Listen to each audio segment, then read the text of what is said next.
matta again. Matta, waited. Matta is the past tense of the verb matsu, which means to wait. Matta again, matta, waited. So we can say matta matta, waited again.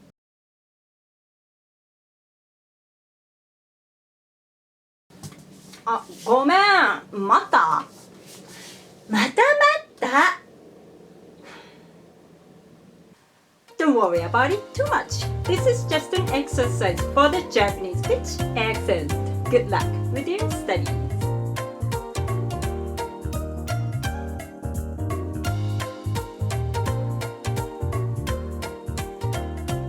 またのもうそんな彼氏別れればどうしようかな。